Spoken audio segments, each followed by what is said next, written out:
اگر یہاں خطا اجتہادی تھی تو ہوا کے کتوں نے بھونک کے بتایا بی بی ہوشیار ہو جاؤ، غلطی کر رہی ہو.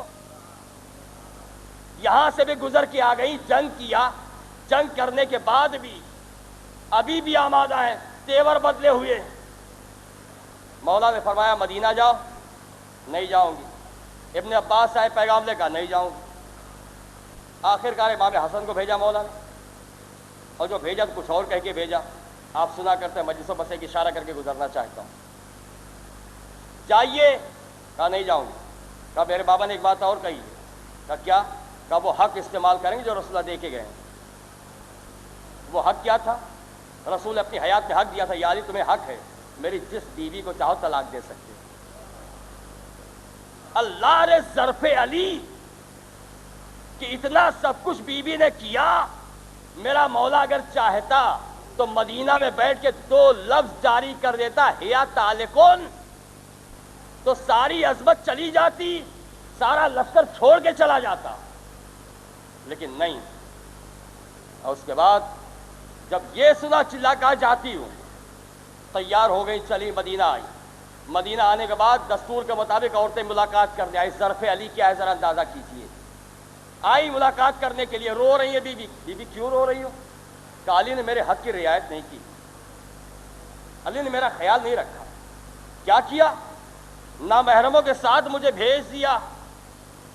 اب تک جو پہلو میں سب کھڑے تھے، امامہ اتارا ایک ایک نے. کہا بی بی دیکھیے ہم عورتیں ہیں، مرد نہیں ہیں، ہمیں مرد کا لباس پہنا کر بھیجا گیا. جملہ سنیے، ان عورتوں نے جو آئی تھی بصرہ سے، ان کے ساتھ 70 عورتیں مولا نے کی تھی. 70 عورتیں ساتھ ساتھ آئی تھی، سب نے امامے اتارے. کا بی بی دیکھو ہم عورتیں ہیں، مرد نہیں ہیں. اس کے بعد سوال کرتی پلٹ کر کے، بی بی جب ہزاروں کے مجمع میں گئیں تب حرمت کا خیال نہیں آیا؟ اور حرمت خیال آئے تو ہمارے درمیان صلوات پڑھے محمد و آل محمد.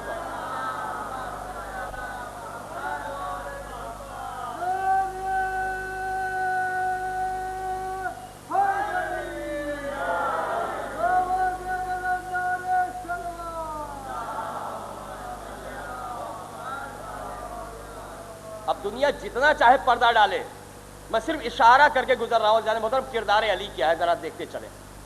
اس کے بعد جنگ صفین ہوئی. جنگ صفین کئی مہینوں تک چلی. درمیان میں وہ حرام مہینے آ گئے جن میں جنگ نہیں ہونا ہے. ان حرام مہینوں میں جن میں جنگ منع ہے، نہیں کی جا سکتی، دونوں لشکر آمنے سامنے ہیں.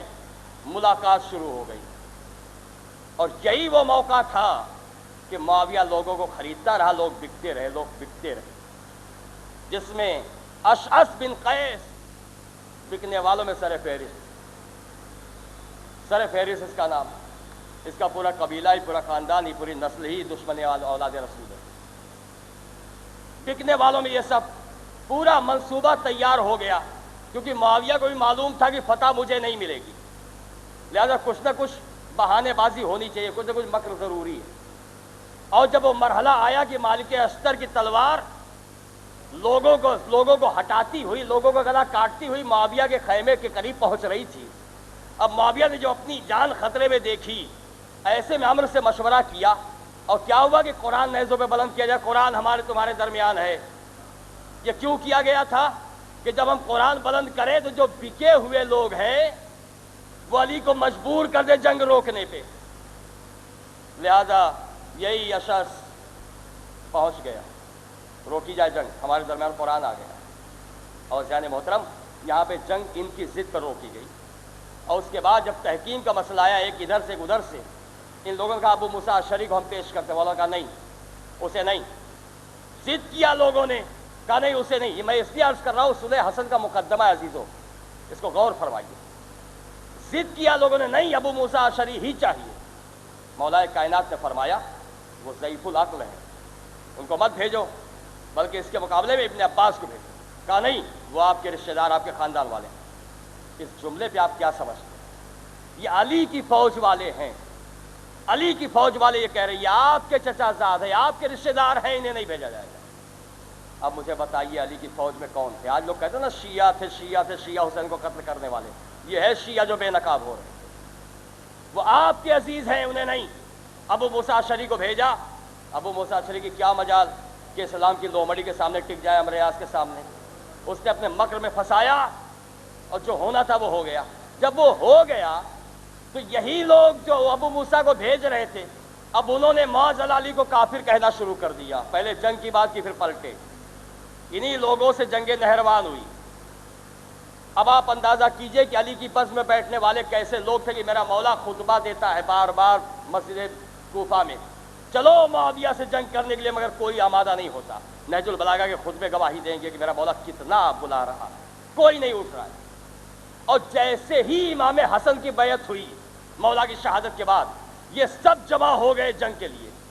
تاریخ ہے کہ 40,000 نے امام حسن کے ہاتھ میں بیعت کی۔ جب مولا کہہ رہے تھے جنگ کے لیے چلو، کوئی نہیں اٹھ رہا تھا۔ اب امام حسن کے ہاتھ میں بیعت کیوں کی گئی؟ بیعت اس لیے کی گئی تھی عزیزان محترم، یہ امامت کی معرفت نہیں رکھتے، انہیں صرف حکومت کی بات چاہیے، بس کچھ نہیں چاہیے۔ انہوں نے سوچا علی پہ زور چلا نہیں، حسن ہمارے درمیان ہے، اگر ہم پہلے بیعت کر لیں گے اپنی بات بنواتے رہیں گے، لہٰذا آئے سب نے بیعت کی۔ حسن مشتبہ کی بیعت کرنے والوں میں پورا طبقہ خارجیوں کا ہے، وہ خارجی جو معاویہ سے جنگ کرنا چاہتا ہے۔ دوسرا طبقہ ایسے لوگوں کا ہے جو مولا کے مخلص ہیں، شیعہ ہیں۔ تیسرا طبقہ ان قبائل کے سرداروں کا ہے کہ جو چاہتے ہمیں کوئی نمایاں مقام مل جائے۔ چوتھا طبقہ ان لوگوں کا جو مال غنیمت چاہتے تھے۔ یہ 4 طبقے کے لوگ مولا کے گرد جمع ہوئے، اور ادھر معاویہ 60,000 کا لشکر لیے ہوئے بغداد کے قریب مقام مسکن تک آ چکا۔ امام حسن کو جب پتا چلا تو امام لشکر لے کے مقام سابات تک آئے۔ وہاں پہنچنے کے بعد مولا نے قیس بن سعد کے حوالے 12,000 کا لشکر کر کے آگے بڑھایا۔ یہ 12,000 کا لشکر لے کر کے آگے بڑھے اور جا کر کے ایک مقام پہ ٹھہرے۔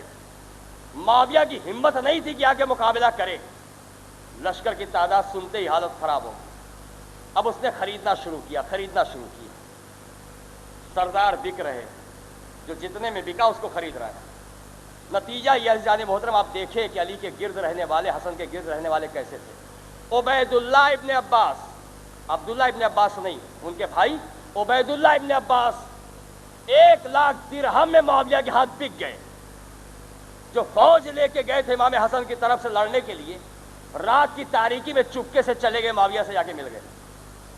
آپ اندازہ کیجئے حسن مجتبیٰ کے قریب کیسے لوگ تھے۔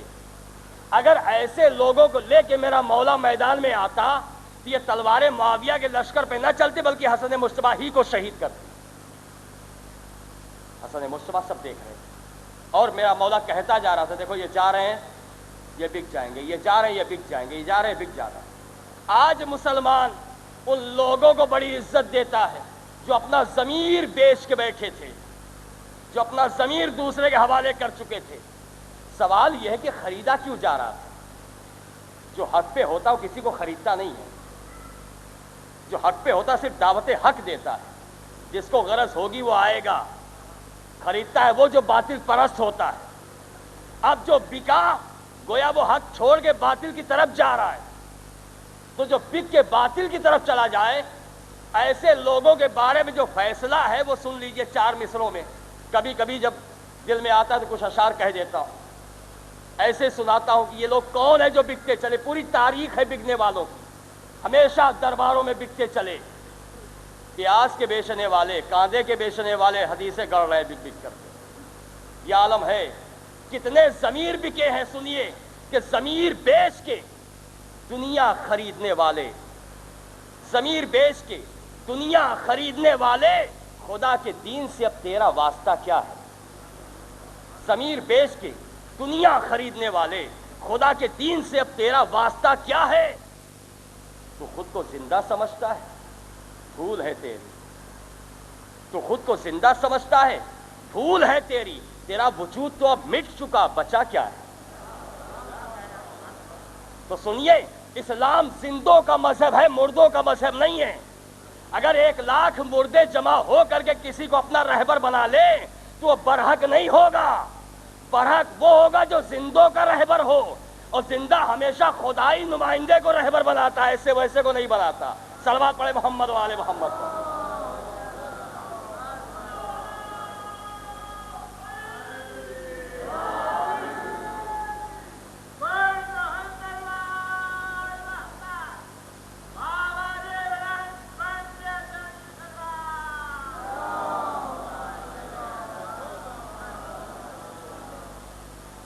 دوسرا کام معاویہ نے یہ کیا کہ جو وفادار تھے اپنے جاسوسوں کو بھیجا کہ قیس بن سعد کے لشکر میں یہ پروپیگنڈا کیا گیا کہ حسن نے صلح کر لی، اور جو لشکر امام کے پاس تھا اس کے وہاں یہ پروپیگنڈا کیا کہ قیس نے صلح کر لی، ان سے مل گئے، دونوں ایک دوسرے سے بدگمان ہو گئے۔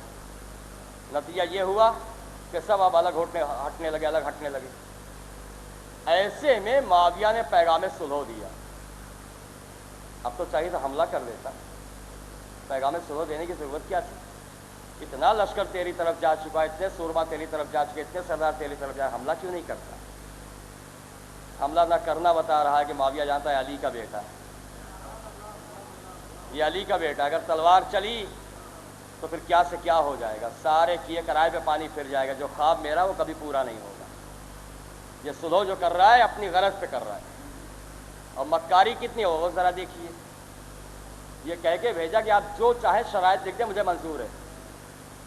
گویا صلح حدیبیہ کا انتقام تھا جو آج قدرت لے رہی تھی، وہاں مکے والوں کی شرائط رسول نے منظور کی تھی، آج ابو سفیان کا بیٹا بھیج رہا ہے جو چاہیں آپ شرائط لکھ دیں ہم منظور کرتے ہیں، لیکن وہاں ان کی شرائط جاہلانہ تھی جو انہی کے حق میں نقصان دہ ثابت ہوئی۔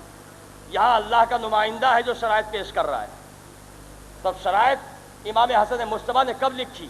خط پانے کے بعد خطبہ ارشاد فرمایا اور اس کے صلح کے پیغام کو پہنچایا، بتایا دیکھو اسے صلح کا پیغام دیا، تم کیا چاہتے ہو؟ سارا مجمع کہہ رہا ہے کہ ہم صلح چاہتے ہیں، صلح چاہتے ہیں، صلح چاہتے ہیں۔ اب تو حسن مجتبیٰ پر کوئی الزام نہیں ڈالا جا سکتا، سارا مجمع کہہ رہا ہم صلح چاہتے ہیں۔ پھر میرے امام نے صلح نامہ تیار کیا، شرائط لکھے، جس میں پہلی شرط یہ تھی کہ معاویہ کتاب خدا اور سنت رسول پہ عمل کرے گا۔ گویا پہلا یہ اعلان ہو گیا کہ اب تک نہیں تھا،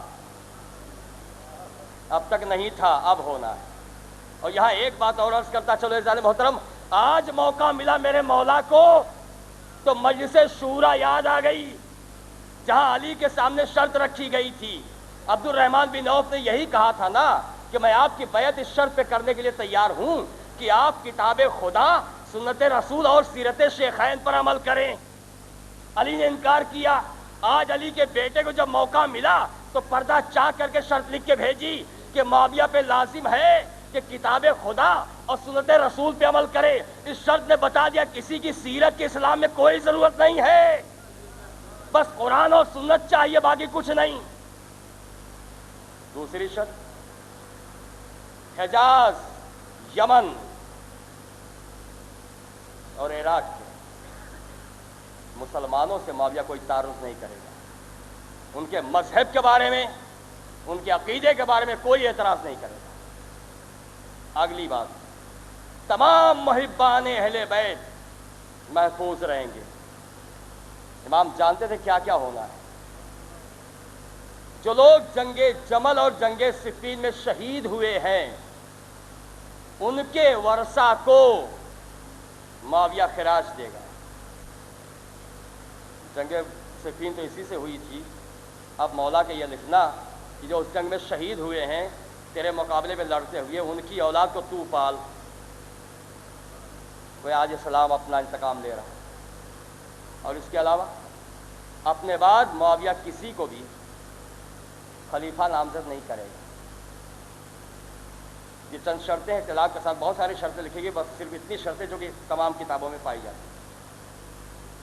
اپنے بعد معاویہ کسی کو خلیفہ نامزد نہیں کرے گا۔ دوسری ایک چیز اور ہے، اب یہاں اس نقطے کی طرف آپ کو متوجہ کروں۔ معاویہ نے جو پیغام صلح دیا، اس کے بعد اس کی بیعت ہوئی، صلح کے بعد بیعت عامہ ہوئی، سب نے بیعت کی۔ تب یہ بتائیے کہ معاویہ کی بیعت جو ہوئی اور معاویہ خلیفۃ المسلمین مانا گیا، لوگوں نے اسے خلیفہ تسلیم کیا، اسے خلیفہ بنانے میں سب سے بڑی رکاوٹ کیا تھی؟ امام حسن مجتبیٰ علیہ السلام دیوار تھے، اور امام سے صلح کرنے کے بعد جانتا اگر جنگ کروں گا تو کبھی خلیفہ نہیں بن سکتا۔ صلح کرنے کا مطلب یہ ہوگا اگر یہ بیٹھ گئے تو میری خلافت رہے گی، میں خلیفہ بن جاؤں گا، اور اس کا مقصد یہی تھا، اس نے یہی چاہا۔ تو مجھے اتنا تو کہنا پڑتا ہے یہاں پر کہ حسن مجتبیٰ نے اتنا مجبور کر دیا تھا